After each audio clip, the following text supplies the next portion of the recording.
siksaan yang begitu kejam.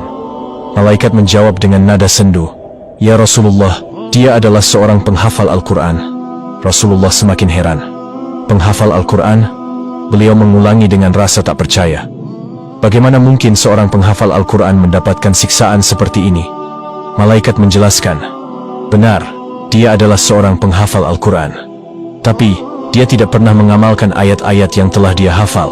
Dia tidak pernah menerapkan ajaran Al-Quran dalam kehidupannya sehari-hari. Dia hanya menjadikan Al-Quran sebagai pajangan, bukan sebagai pedoman hidup."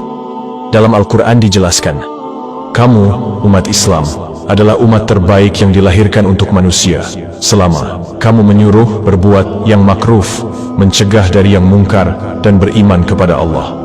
Seandainya ahlul kitab beriman, tentulah itu lebih baik bagi mereka.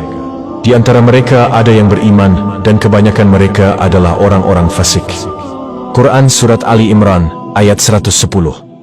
Rasulullah terdiam sejenak, merenungkan penjelasan malaikat tersebut. Pertanyaan pun terlontar dari bibir beliau. Beliau kemudian bertanya kembali, "Apakah hanya dia yang mendapatkan siksaan seperti ini?"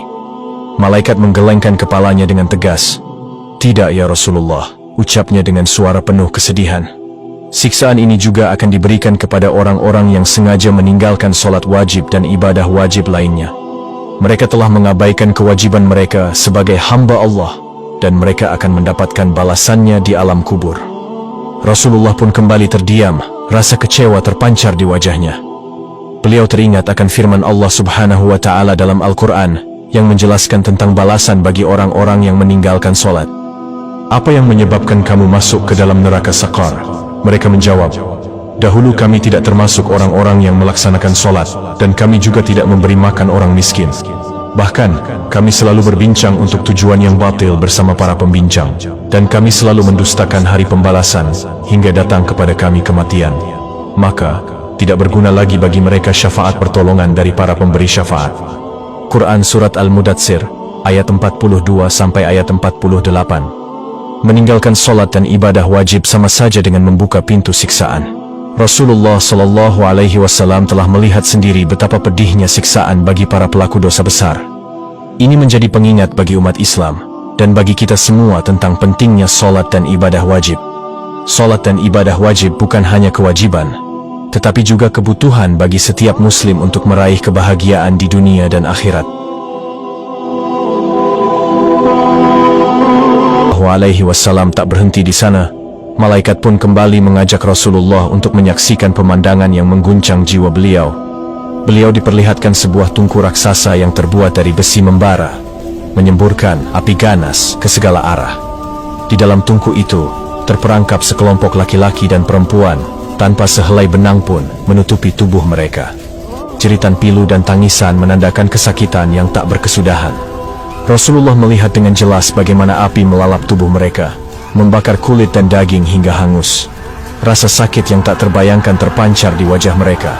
Namun tak ada yang bisa mereka lakukan untuk melarikan diri. Setiap kali mereka mencoba bangkit, api kembali menjilat tubuh mereka, memaksa mereka kembali tergeletak dalam siksaan. Rasa sakit yang mereka rasakan tak terbayangkan, jauh melebihi siksaan di dunia. Kengerian tak berhenti di situ. Setelah beberapa saat, dengan kuasa Allah, api mereda dan tubuh mereka yang hancur kembali tersusun utuh. Ketenangan ini hanya sekejap, tak lama kemudian api kembali berkobar dengan ganas membakar mereka tanpa ampun. Peristiwa mengerikan ini terus berulang, tanpa henti, tanpa belas kasihan. Rasulullah menyaksikan dengan penuh kesedihan dan ketakutan. Beliau paham bahwa ini adalah gambaran nyata dari siksaan dan azab bagi para pendosa. Rasulullah tak kuasa menahan kesedihannya. Beliau ingin menolong mereka, namun malaikat mengingatkan bahwa ini adalah kehendak Allah Subhanahu wa Ta'ala. Beliau harus menyaksikan siksaan ini agar menjadi pelajaran bagi kita sebagai umatnya. Di antara lorong-lorong kelam, gema tangisan dan jeritan pilu terdengar. Rasa penasaran menyelimuti hati baginda Nabi. Beliau pun bertanya kepada malaikat, "Wahai malaikat, siapakah gerangan kaum yang mendapatkan siksa sepedih ini?" Malaikat itu menundukkan kepalanya dengan penuh kesedihan. Suaranya bergetar diiringi air mata yang mengalir. "Ya Rasul,"